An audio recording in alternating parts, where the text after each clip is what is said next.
Političke stranke. Imam osjećaj da kad god se priča o političkim strankama, uvijek je to u nekom negativnom ozračju. Ne znam, ljudi baš ne vole političke stranke. Ne samo u Hrvatskoj, nego općenito. I to je prilično razumljivo. Mislim da imamo dosta razloga zašto ljudi u Hrvatskoj ne vole političke stranke. Jedan od njih, vjerojatno glavni razlog, je trenutno gospodarsko i socijalno stanje u Hrvatskoj. I to je prilično dobar razlog. Drugi razlog za tu negativnu percepciju političkih stranaka su možda neke promjene koje su se dogodile u načinu života u zadnjih nekoliko desetljeća. Članstvo političkih stranaka se smanjuje, znači same stranke se smanjuju, manje ljudi im pristupa i to ne samo u Hrvatskoj nego i u svijetu, razvijenom svijetu. Danas se ljudi radije bave nekim drugim stvarima umjesto da troše svoje vrijeme na politički aktivizam, a i danas da bi vas se čulo ne morate ići na stranački skup, nego se možete i žaliti na internetu. Još jedan od razloga bi mogao biti nerazumijevanje. Političke stranke je taj neki pojam koji se stalno spominje, ali često ljudi poistovjećuju političke stranke sa tih nekih 20-30 političara koji se stalno vrte u medijima. Za puno ljudi članovi političkih stranaka su te neke figure koje samo vidimo na televiziji i na slikama na portalima i u novinama, a političke stranke su puno više od toga. Zato se nadam da ako ovaj video ne može riješiti prvi razlog negativne percepcije političkih stranaka, možda je bliži rješavanju drugog, ali barem će možda razjasniti neke stvari i skinuti taj neki veo tajne koji obavija političare i političke stranke. Ne kažem da mogu promijeniti ičije mišljenje o političkim strankama i to su si sami krivi i nek si plate PR da im radi na tome. Ili nek počnu bolje raditi svoj posao. Funkcije političkih stranaka. Čemu služe političke stranke? Zašto imamo političke stranke? Politolozi su precizirali nekoliko funkcija političkih stranaka. Jedna od funkcija političkih stranaka je formuliranje ili oblikovanje interesa. Politička stranka je skup ljudi koji su se okupili oko zajedničkih interesa ili sličnih ideja kako riješiti neke društvene probleme. Ili koji su to važni društveni problemi koje treba rješavati, a koji su manje važni.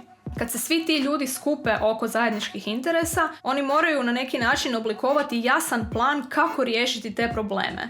Budući da su stranke po svojoj prirodi skupovi ljudi, one isto tako služe za ujedinjavanje interesa. Kad je oblikovala i ujedinila interese, politička stranka predstavlja te interese. Političke stranke se svojim programom zalažu za neka rješenja društvenih problema i one na taj način služe kao predstavnik tih interesa. Ali ne samo to. Političke stranke služe i kao predstavnici ljudi koji nisu članovi te stranke, ali imaju slične stavove ili interese ili mišljenje o nekim društvenim problemima kao ta stranka. To znači da oni mogu odabrati tu stranku da bude njihov predstavnik, bez da se oni osobno moraju uključivati u rad te stranke. Još jedna od funkcija političkih stranaka je educiranje. Ne sad educiranje da političke stranke idu po školama i drže predavanja, nego educiranje u smislu, budući da su stranke formulirale svoje interese i napisale program kako riješiti neke probleme, samim time što su one spomenule te probleme, znači da su našle koji su to društveni problemi koje trebamo prvo rješavati. Dakle, političke stranke svojim programima i svojim djelovanjem ukazuju na probleme u društvu i time zapravo educiraju narod. Naravno, dolazimo i do onoga što se često spominje kao glavna funkcija političkih stranaka, a to je dolazak na vlast. Svo ovo oblikovanje interesa i planiranje i ujedinjavanje nema smisla ako politička stranka nema mogućnost primijeniti te planove u praksi. A za rješavanje većine problema koje političke stranke nalaze, najbolji i jedini način je dolazak na vlast, osvajanje izbora, saborske većine, formiranje vlade i vođenje državne politike, odnosno države. Prije nego što će doći na vlast, politička stranka mora iz svojeg članstva imenovati kandidate koji će, u slučaju da stranka osvoji izbore, zauzeti mjesta u saboru i vladi. To su oni najistaknutiji članovi političke stranke koje vidimo po medijima. Oni su svojim kvalitetama dokazali, ili na neke druge načine, da trebaju biti oni koji će u saboru i vladi provoditi politiku stranke. Dakle, još jedna od funkcija političkih stranaka je pronaći ljude koji će najbolje predstavljati interese te političke stranke i svih ljudi koji ju podržavaju. Kada jedna stranka dođe na vlast, u demokracijama i dalje postoje one druge stranke koje isto pokušavaju doći na vlast, ali u međuvremenu kritiziraju i na taj način kontroliraju stranku koja je trenutno na vlasti. Vrste političkih stranaka. Političke stranke možemo opisati prema njihovoj veličini ili prema političkom usmjerenju. Ali zapravo političko usmjerenje na neki način i određuje kolika će biti veličina stranke. Postoji nešto što se zove politički spektar. Često se stranke opisuju kao lijeve stranke ili stranke lijevog centra ili desnog centra. Na sasvim lijevom kraju političkog spektra su komunističke stranke. Na sasvim desnoj strani političkog spektra su fašističke stranke. Najčešće se spominju stranke lijevog ili desnog centra. Da bi se što više ljudi moglo poistovjetiti sa njihovim idejama, stranke moraju malo primiriti svoje lijeve ili desne ideje. Tim strankama je cilj okupiti što veći broj interesa koji su dovoljno slični. To nas onda dovodi do zaključka da stranke oko centra imaju najviše članova ili potencijal za imati i najviše članova. A postoji stranke koje su malo ekstremnije u svojim stajalištima. Obično se kaže da te stranke ne žele ublažiti svoja stajališta ili odstupiti od njih kako bi privukle veći broj ljudi. U Hrvatskoj primjeri stranaka centralne orijentacije su na lijevom centru SDP, a na desnom centru HDZ.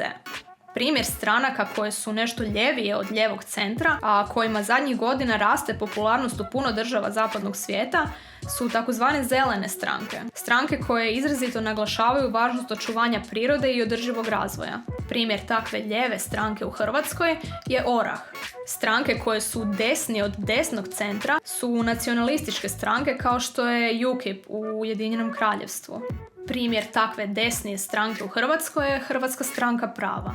Zadnja stvar koju bih htjela spomenuti o političkim strankama je njihovo financiranje. Da, stranke se financiraju iz državnog proračuna, ali ne bi one baš daleko stigle kad bi im to bio jedini izvor prihoda. Prema zakonu o političkim strankama, političke stranke su dužne javno prikazati podrijetlo i namjenu svih financijskih sredstava koje imaju. Dakle, svaka politička stranka bi na svojim web stranicama trebala imati financijski izvještaj u kojem točno piše koliko novca primaju, odakle i na što ga troše. Kopanje po financijskim izvještajima političkih stranaka možda ne zvuči baš primamljivo, ali dosta se iz toga može saznati. Na primjer, možete saznati koji su prioriteti političkih stranaka. Troše li više novca na vlastitu promidžbu ili za istraživanja koja će im pomoći u rješavanju društvenih problema. A da ne pričamo o prihodovnoj strani. To je za sad to o političkim strankama, komentari su otvoreni i imate par linkova u opisu.